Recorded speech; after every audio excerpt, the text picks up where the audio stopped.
Welcome back to Sunday Nation. An ambitious plan to establish 75,000 trees over the next 5 years in Detroit.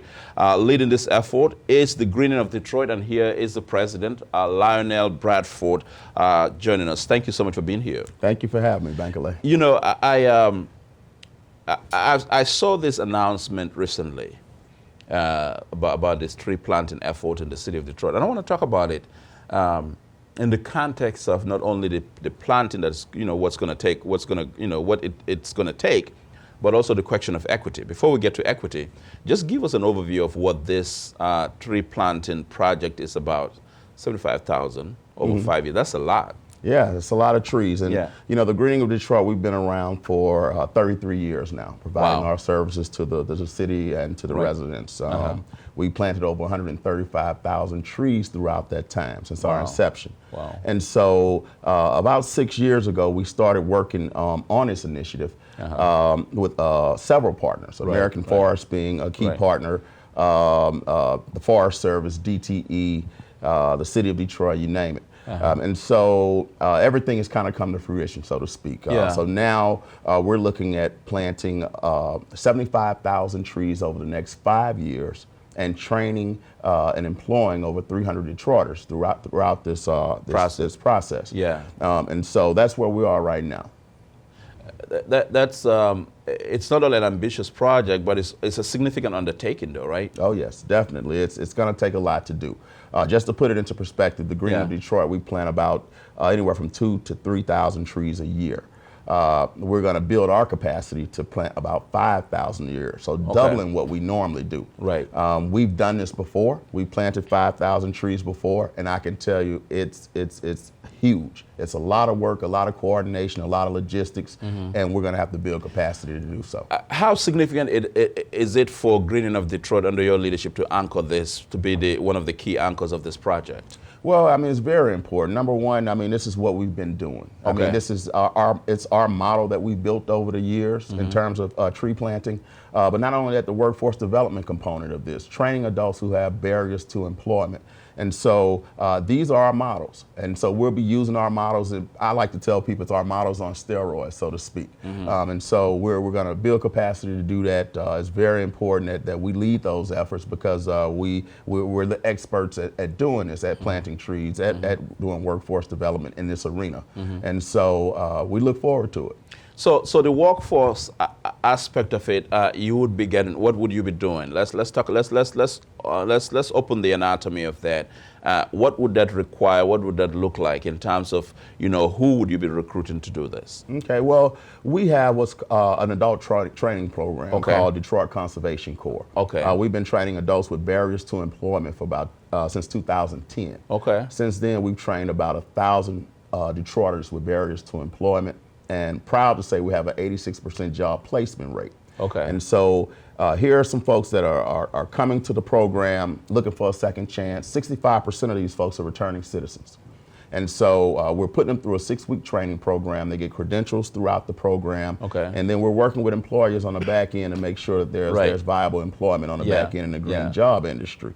And so that's going to be a part of this. I mean, we're looking at 300 people. That's a lot of people coming through the program in the next 5 years. And so we want to make sure that we're doing our part to break down those barriers, set these people up for success once they finish our program, and then they're able to contribute. So I find it very interesting when you talk about the green jobs industry because, this new green economy is a big to-do now, right? It's become politically trendy, economically trendy, every conversation, town hall forums, the green economy and all of that. Do you see this as an integral part, as a centerpiece of a green economy in Detroit? Oh, definitely. I mean, and then when you look at Detroit as it reinvented itself, people are building it, and as things are put up, I mean, green space is always a major part of that. I'm of the notion that Detroit should be as green as our partners over in the suburbs. And so making sure that we have trees, number one, that we have green space that people can recreate and just feel good about from an aesthetic standpoint is key. So the question of equity here, and that is participation, right? Because there's a lot of funding, you know, it's federally funded, correct? Well, I mean, we get our funding comes from federal government, but then this undertaking here is more private sector. Yeah. Okay. But still is going to be a lot of funding. Oh yeah, and there's a lot of government funding that be coming down the pipe right now since the IRA. Okay. Inflation Reduction Act. I'm sorry. Right. No. So I want to talk about that. The question of the inclusion in the green economy, right? The participation. But you already indicated that. I mean, you're going to have 65% what, returning citizens? Yes, returning citizens. And these are folks that, we have partnerships with quite a few people. We partner with halfway houses, you name it. Okay. And so to give folks a second chance at doing this is key. Right. The city had a second chance. Why not give its residents a second chance? Right. And so when we talk about this equity thing and tree equity, it's basically making sure that Detroit has the equitable tree canopy cover as our neighbors in the suburbs, and that residents are reaping the same benefits that trees provide here in the city as our folks in the suburbs are doing. And opportunities of contracting and all of that stuff comes into play. Yeah. And then not only that, as we put trees in the ground, the more trees we can put in the ground, the more jobs we can provide, the more people we can train. And so you talk about 75,000 trees, that's a ton of trees. It is. And one thing I like to add too, Bankole, right now Detroit has a tree canopy cover of 24%. A city the size of Detroit should have, for a healthy tree canopy cover, should be at 40%.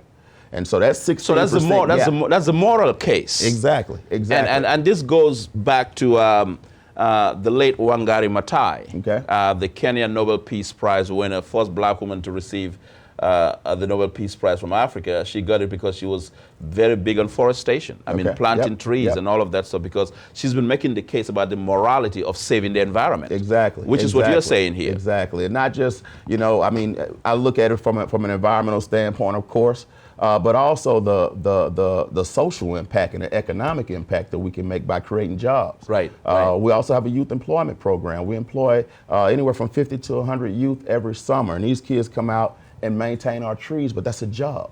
And I mean, think about a kid having their first job, what that means in terms of responsibility. So you can protect the environment, right? And at the same time, people are employed, a livable wage. I mean, they have decent employment at the same time. Exactly. So the two are not mutually exclusive. Exactly. And I mean, we talk a lot about the environmental impact of this, but the economic impact of that's where the rubber meets the road. People want to hear about jobs. They want to put food on the table. And so through these efforts, we're trying to do that.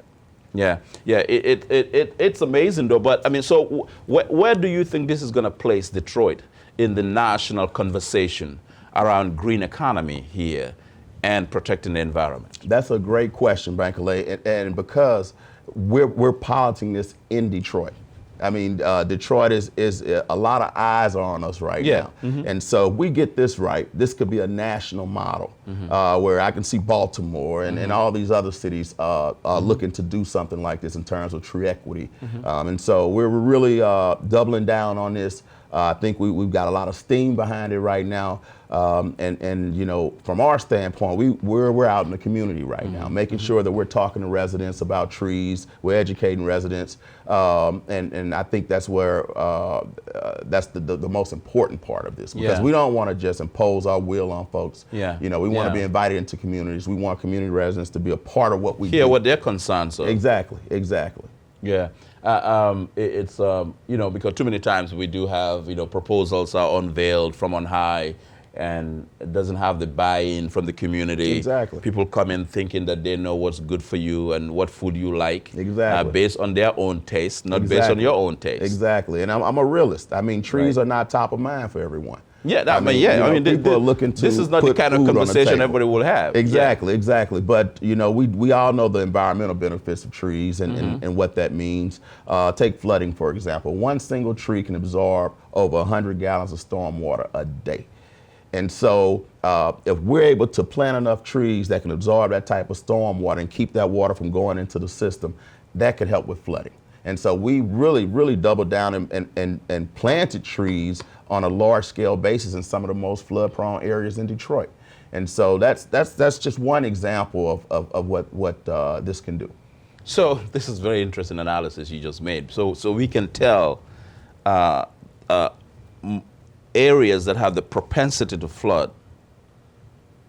We can tell those areas based on the presence or the absence of trees. Well, so you can say that. Yeah. I mean, I wouldn't say that that's exactly the case, but the likelihood. We can see that the more trees you have, you know, the more storm water you can absorb. Okay. Yeah.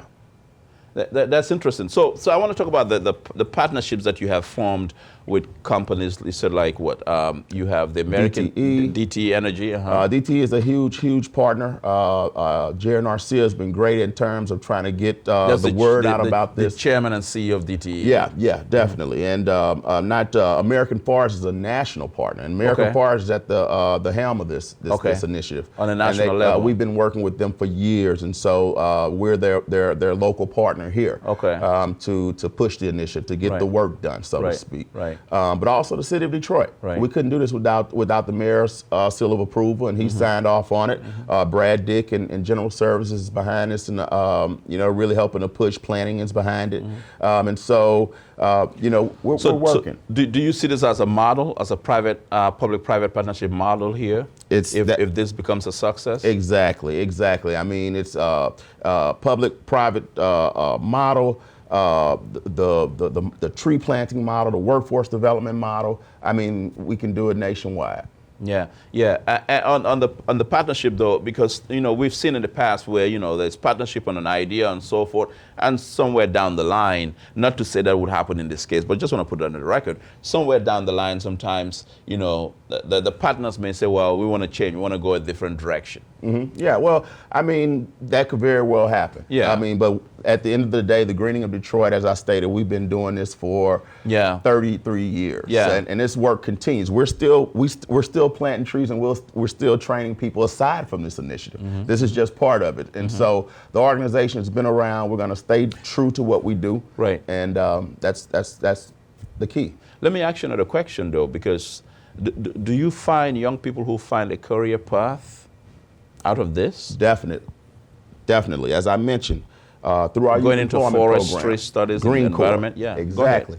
90% of those kids that come through our program, and we've had over 2,000 come through, 90% go on to higher education. A good percentage of those folks have gone right into environmental studies, environmental science. You know, a key goal of the program is to introduce these kids to natural resource-related fields. If you don't know you can be an urban forester or a soil scientist or an ecologist of what that is and what they do, you'll never pursue it. Studying and so exposure is putting them into that light. Right. We work with the Forest Service, the DNR, and everyone. Do you feel that this is a field that sometimes black people are underrepresented in? Oh, we're definitely underrepresented in the field, and as more folks are retiring in that area, there are gaps there, and they need people. And we've always been underrepresented in that area, and now we see more and more kids that are starting to take on this, not just from our program, but you look at the 1890 land grants institutions like Southern University, where I came from. We have a huge urban forestry program. And so tunneling those kids through that channel and making sure that they have that opportunity is a win-win for everyone. All right. Well, thank you so much for being here. Thank you. There's much you've put in here. Lionel Bradford, he's the president of the Greening of Detroit, a massive undertaking, 75,000 tree planting here in the city of Detroit over a period of 5 years. This is, you know, the green economy is a big deal. It's part of the conversation around the globe about, you know, clean energy and I mean, you name it and so forth. So these are interesting. This put in Detroit right at the front and center of all of that. Yeah. And I mean, we're primed to really show that this model can work. And I think that we've got the right partners in place, and we're ready to go. All right. So we'll be watching from this end. All right. Thank you, sir. All right. Thank you so much for being here and tuning in to Sunday Nation. Don't forget, if it is Sunday, it is Sunday Nation here on MyTV38 WADL-Detroit. I'm Bankole Thompson. Have a great week.